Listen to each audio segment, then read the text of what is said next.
has a lot of independent power now, and he still, as I'm trying to assert here, on a lot of different fronts, he has done significant harm. Mm-hmm. The problem, the way that the sort of the way in which the jury will decide this is if there are enough elections across the country where he's doing harm to Republican incumbents running for office. Yeah.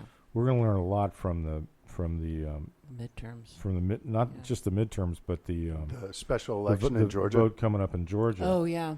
And if what's his name, Ossoff, if he can Ossoff.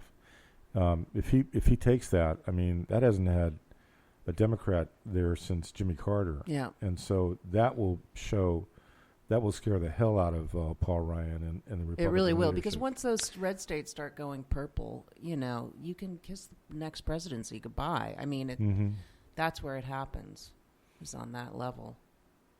And they know it. Boy, they're sweating, So.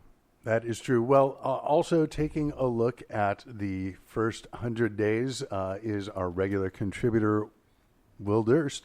So let's give a listen to Burst of Durst with our 5-time Emmy nominee and wonderful all-around guy, Will Durst. He is. Hey guys, Will Durst here with a few choice words about Donald Trump's first 100 days. Yeah, it's an artificial benchmark that Trump himself dismissed as a media creation, but it's also one that he earlier insisted would be a yardstick of his incredible, tremendous transitional powers. And it means he only has 1,361 days to go. So, let's see his report card on the first 100, shall we? Mathematics, C-. He kept claiming he had more electoral votes than any other president since Reagan, which is true only if you don't count George Herbert Walker Bush, Bill Clinton, and Barack Obama. Outside of that, spot on. U.S. history, C-. He seems to prove the old adage that those who ignore history are doomed to retweet it. African American studies, D-. He mocked John Lewis and seems convinced that Frederick Douglass is still alive. Sex education, B+. No discernible activity at all, which after his track record, most folks will appreciate. Health, D-. Who knew healthcare could be so complicated? Everybody? Except you? Again? Social studies, C+. Heavy on the social, light on the studies. Geography, C-. So far he's picked fights with numerous allies, including Great Britain, Canada, Mexico, and Australia. In terms of diplomatic complexity, those aren't the tough ones. Physical education, A+. Getting plenty of exercise on the golf course. Penmanship, A. His signature looks very nice on a continuing series of executive orders. General comments, does not play well with others. He continues to ignore help when offered and needs to work on his leadership qualities. Outside of that, his overall grade, C-. The good news is there's plenty of room for improvement. For Let's Be Treasonable, I'm Will Durst. I think Will brings up an interesting point there. Up until now, we've been focusing on Trump's disastrous domestic policies, but let's talk for a minute about his disastrous foreign policy. We were talking before the show and decided we needed to go to a lighter topic. So let's talk about the impending nuclear war with North Korea. Why not?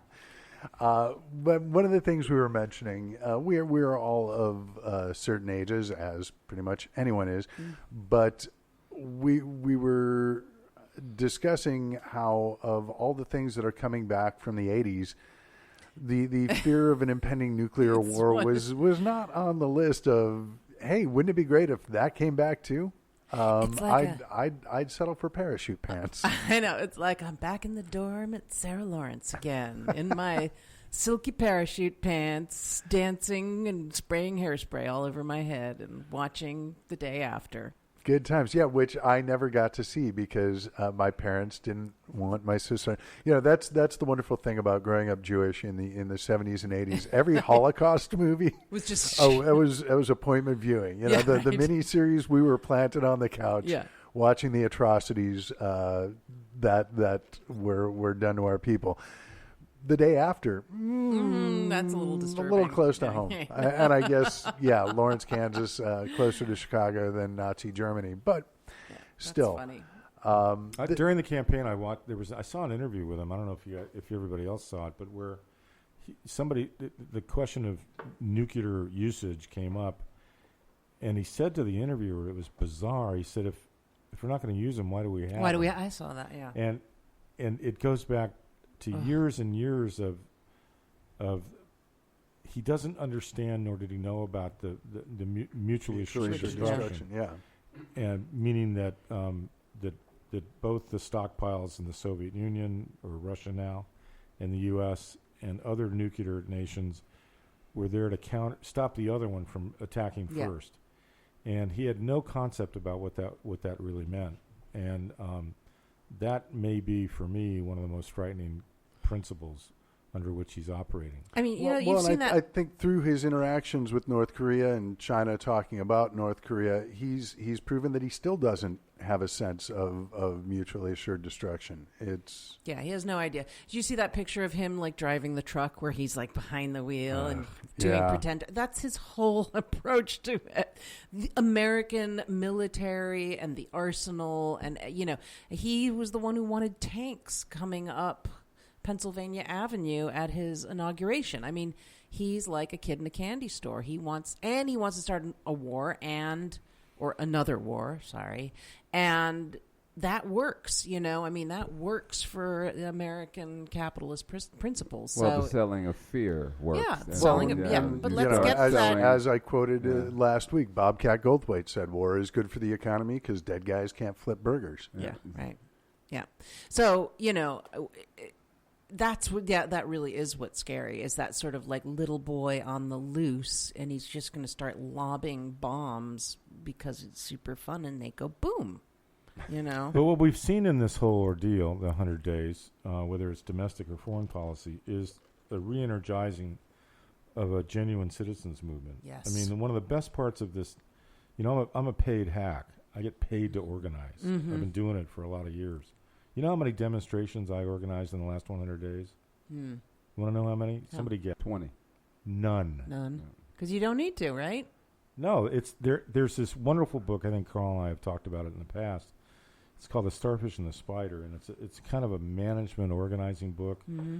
The starfish, you cut a part of its body off and it just replicates itself. The spider, you cut its head off and it dies. And the starfish theory is that there are natural forms of management and activism. Mm-hmm. The Apaches were particularly good at starfish management, meaning that it sort of the idea is it comes up from the ground in a natural way. Mm. The fact that, I spend a lot of time writing and giving lectures and stuff like that on behalf of the organizations which I represent, which are Social Security Works, which is the national group, and also the California Long-Term Care Ombudsman Association. But the real organizing started with a women's march was because people had ideas, and because people coalesced and organized themselves. That is one of the most exciting elements of this entire ordeal. Yeah. In fact, for me, it's the singular most exciting. The challenge, though, for this movement, is to move that movement with this kind of natural sense of opposition to Trump to start taking Republicans out. In other words, winning elections. Yeah. And I think that I know a lot of the people that have been in charge of this or have been or watched it from the sidelines, but also tried to help folks build from this natural sort of moment of citizen rebellion. I think they will coalesce into some fairly substantial political movements that are a great threat. I mean, we know, for example, in California, there's 6 Republicans that won by less than 55% in the last election. They're on the ropes. And if Trump continues with his craziness, we could see some changes in 2018. But here's the thing, and we were kind of talking about this earlier. Is are these people really on the ropes? Because Trump's base is, as we've seen so far, fact resistant but we don't be need. kind. We don't. Frankly, we don't need to take. We don't need to change the majority in the House and the Senate through Trump's base. Yeah. Winning elections is not persuading those that disagree with you. It is, in this case, about Building mobilizing those that coalitions. do agree with Yeah. you. And remember, he lost in the formal count by 3 million. Yep. He also lost in, if you count up, as I said earlier, you take the 3 million plus those that voted for a third party or didn't vote at all but still voted in the election, that number gets to 10 million. So we've got a fighting chance to change this. They did this poll on, like, if they redid the election today, he would still win and possibly by a larger margin. But in the poll, they're running him against Hillary Clinton, and it just that model is over. I mean, Hillary Clinton will never be the nominee but in again. I see that, but in other polls, at this point in his tenure, he has the lowest approval rating in years. Back farther than maybe all the way to Eisenhower. Well, so that's a superlative accomplishment. Well, it's worst rated president. but it's a political measure that can be built on. Yeah, yeah. True, but now one thing though, because we're talking about the polls having him running against Hillary Clinton again, and thinking about the fears that the right and a lot of third-party voters were trying to stoke about Hillary was that she was in bed with Wall Street. Well, great. We've got Stephen Mnuchin and what's his name, Miller. Who are Steve coming. Miller from Santa Monica? No. The kid? Yeah. Oh, is he from Santa Monica? I went to high school with he a buddy is. of mine. He Oh, is. God. Jason Isley. You should have him on the show. Jason, Miller finally said to Jason, I just realized you're Mexican. We're not friends anymore. Wow. Really? When they were in high school together at Samo High. Wow. There you go. I mean, he's a really good. Jason Isley is number one. He's a really good journalist. But number two, he knew Stephen Miller, and he told me. I mean, Chilling. he knew him in high school. Wow. He's like what, Frightening. 33 years old. Yeah. He's the wonderkin that is always sitting next to Bannon. Right. Yes. Yeah. Disturbing. But then, people were saying, oh, well, Hillary's going to get us into war with Russia.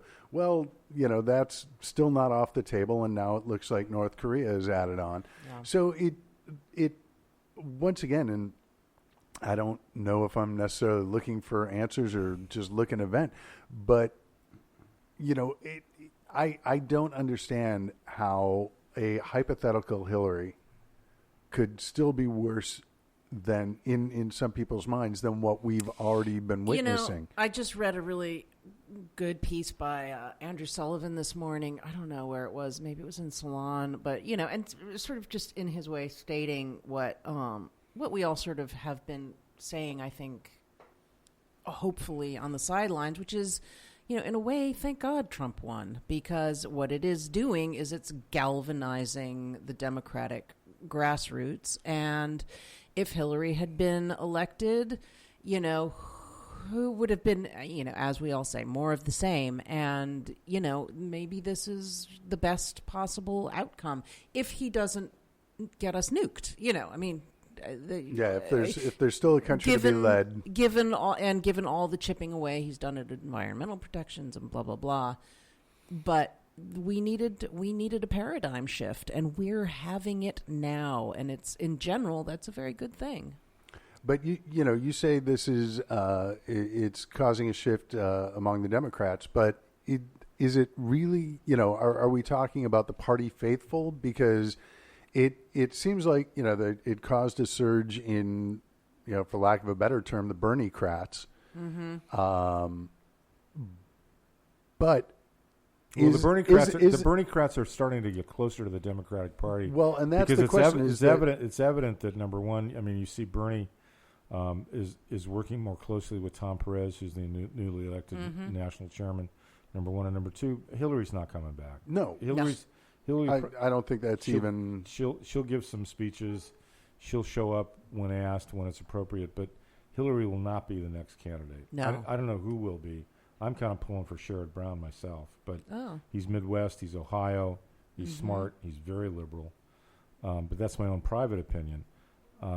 The stage is being set. Number one,